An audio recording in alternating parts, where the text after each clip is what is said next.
By 2030, about 92 million jobs are expected to disappear. But around 170 million new roles are expected to be created. These are not my own numbers. They come from the World Economic Forum's Future of Jobs Report 2025. So this is not a story about collapse. It is a story about transition. And the real transition is not jobs, it is skills.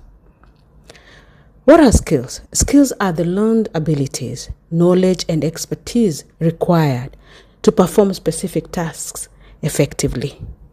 They combine cognitive, technical, and interpersonal capabilities developed through education, training, and experience to solve problems and achieve goals. They are very essential for job performance. This is episode 1 of Becoming the Future of Work and Why Your Skills Must Evolve. I am Joy Musy. Today we begin a new series on professional expansion.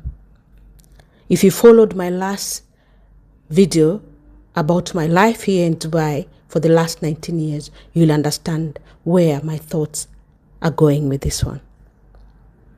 We begin this series not from fear and not from hype, but from clarity.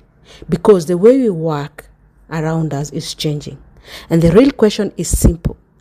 Are our skills changing with it? If you live and work in Dubai, you can see this happening in real time. Employers are recruiting professionals who already have updated skills. Roles in AI integration, data analytics, digital operations, and automation systems. Very often, these roles are filled by people who recently upskilled. This tells us something very important. Experience alone is no longer enough. The market is rewarding adaptability, the ability to adjust behavior in changing or uncertain situations, to learn, combine experience, and modify responses. According to the World Economic Forum, nearly 44% of today's core skills will change within the next few years. Actually, this is not a small adjustment. This is a structural shift. Let's make this practical. Automation is already here. Customer service chatbots now handle basic inquiries like tracking orders, password resets, tasks that were once required full-time staff. In finance and operations, software generates reports automatically, reports that used to take hours of manual spreadsheets work. These are not future predictions. They are present realities. But adapting is not only technical, it is emotional.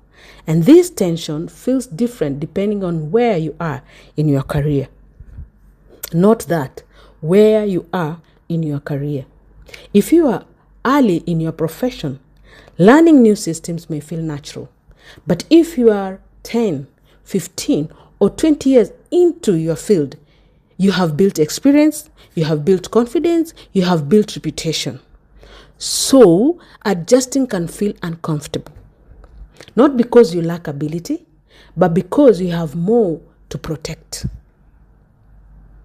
You may quietly ask yourself, if part of what I do can be automated, where do I fit? That question is not weakness, it is awareness.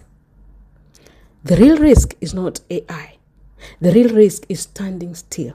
So how do we respond intelligently?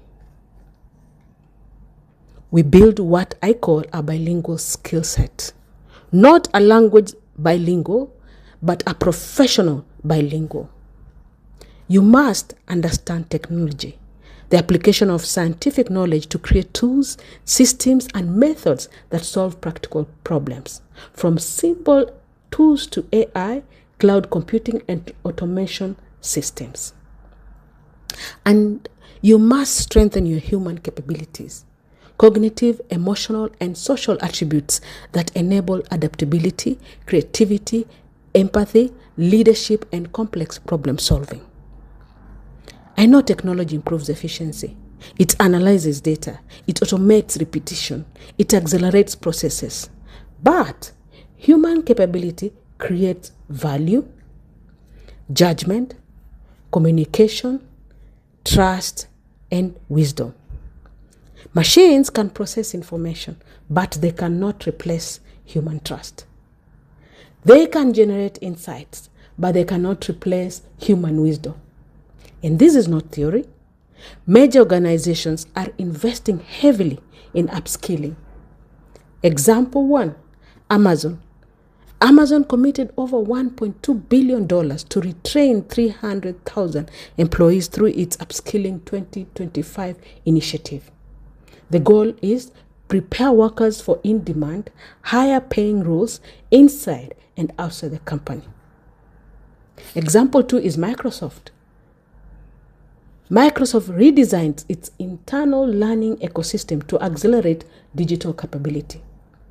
It integrated AI tools into daily workflows, expanded access to cloud and data certifications, created learning paths aligned with emerging rules, and embedded continuous skill development into performance systems.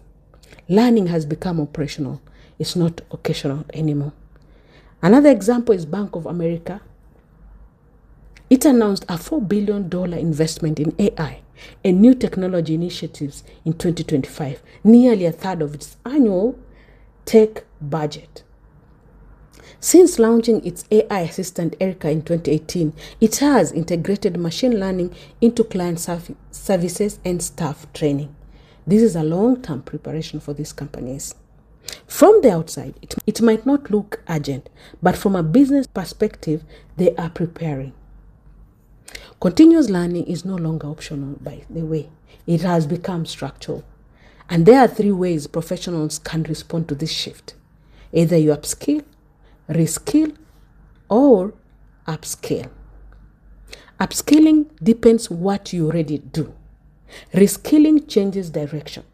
Upscaling expands your impact. Each path is valid, but learning without direction creates confusion. And clarity matters more than activity. We all know that. The future of work is not humans versus AI as people think. It is human who use AI versus those who do not. And almost half of today's skills will shift in the coming years. So staying comfortable is not stability. It is exposure. Here is the reflection I leave with you. What skill are you relying on today that may not carry you into 2030? In the next episode, we define clearly which move applies to you. Upskill, reskill, or upscale. Because growth must now be designed, not assumed. My name is Joy Musy. Thank you for listening. Stay blessed. Always. Bye. Hello, need help with check-in? Yes, please. Where's the kiosk? Right this way. I'll take your bag. Thank you so much. You're welcome. Next passenger, please. Hi, I need to check in.